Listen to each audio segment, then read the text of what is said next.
Welcome back to Black News Tonight. When it comes to fertility, there are many taboo topics within the Black community that are often not talked about. But our next guests, executive producer Phylicia Fant and director Chiquita Lockley, they bring light to the stigma surrounding Black women and their journey into motherhood. It all comes up in their new documentary. It's called Eggs Over Easy, Black Women and Fertility. Take a look. So the optimal time for a woman to try and get pregnant is during her 20s and 30s. But that is also the time when a professional woman, is either peaking in their career or still pursuing their career. In my 20s and 30s, I was in medical school, residency, and for me, that wasn't the optimal time for to get pregnant. When I was growing Eggs Over Easy, Black Women and Fertility covers it all from the lens of Black women, and it's headed to Oprah's own network. Joining me now are the women behind this powerful documentary, Chiquita Lockley and Phylicia Fant. Thank you so much for joining me, you two brilliant artists slash Spelman Knights, all the brilliance the HBCUs can produce. Y'all showed in this documentary. Talk to me about it. Why is it important to tell this story?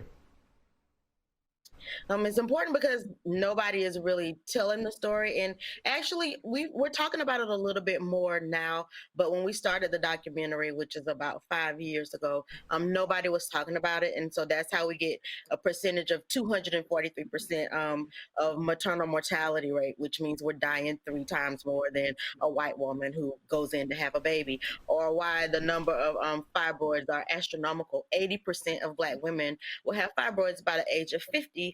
And we're the top demographic for hysterectomies globally. And the fact that, like you mentioned, we both went to Spelman, yes. So you would think we know this information, but we had no idea that this is what's happening with fertility and specific to our own fertility. And so that was the reason for the documentary. Absolutely. In my last book, I talked about that 80% number, and I said it's important for Black men to know that information. Can you imagine? There could be no illness that plagued 80% of Black men that Black women wouldn't know about. But somehow, when the roles reversed, it's easy to not know. And that's so important. There's also a lot of misconceptions when it comes to fertility and some of the stigmas around fertility. Can you talk to us about some of the most common misconceptions? I go back to Chiquita, but I think there's this idea that we are just easily the people that can get pregnant. I don't know why that's the case, but Black women definitely do have a harder time. So Chiquita, I would love for you to continue the conversation, but that is definitely a myth that it is easy for Black women to bear children. It's a myth.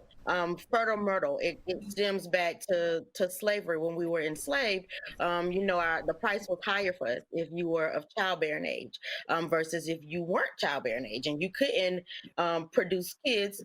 Well, for them, it wasn't even kids. It was a workforce. If you couldn't produce the workforce, your fee was lower. And so the assumption is just that because of slavery, since slavery, we should be able to have children. We birth the children and we nurse our own and we nurse the master's kids.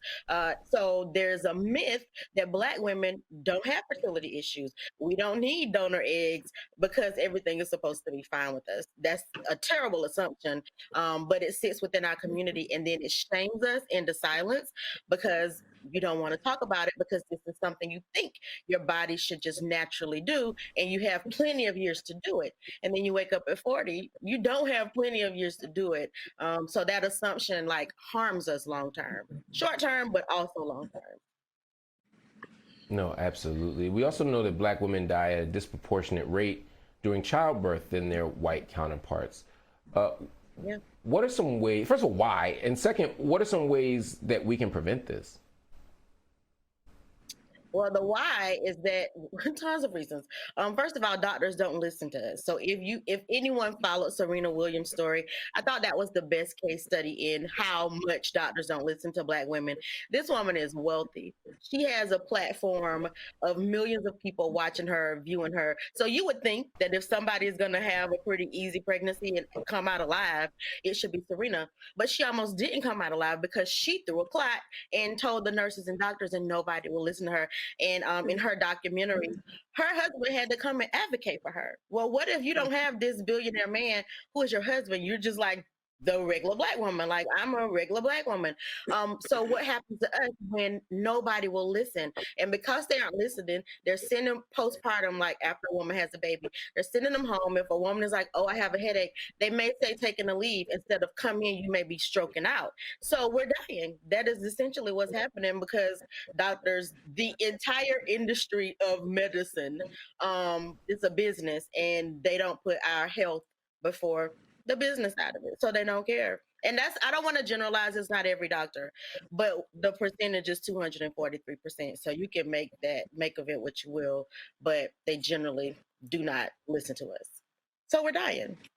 Let's talk about infertility treatment. Black women are less likely to seek infertility treatment. One of the things that we talked about was the stigma, right? If you think you're supposed to be a breeder because of, you know, the legacy of slavery, and then something is wrong in your mind, and you can't, like you said, there's stigma, there's shame. I'm extra broken, some people have said, or some people have expressed. Are there other reasons why we don't seek out fertility treatments, whether it's IUI, whether it's IVF, whether it's donor? I mean, what are some of the reasons? Financial, first You of can all. start with the cost and the, exactly. Go ahead, Phylicia. Go ahead. I was just making the point that it's financial. You know, you think about a lot of things. I think for Black women, we are also the breadwinners at an early age. And I don't just mean, you know, singularly. I mean the fact that a lot of women of color are raising, you know, their families, or they're still contributing to the bottom line, you know, over and over again. So thinking about the idea that you're investing in your body is an expensive thought process. And I don't think that we are taught that it's okay to invest in our bodies in that way. We're thinking about debt, we're thinking about every other thing, but the idea that we should actually be focusing on a savings account to take care and prepare our bodies for a future. We don't think about the futures of our health. We don't think There's about that. And the other an thing event we don't coming think up. about is the job. Go ahead. No, please go ahead, Chiquita. We don't think about, so to Phylicia's point, we don't even think about it when we're taking jobs and you're offered a package. Did you know to look for your insurance rider, which says it covers infertility issues?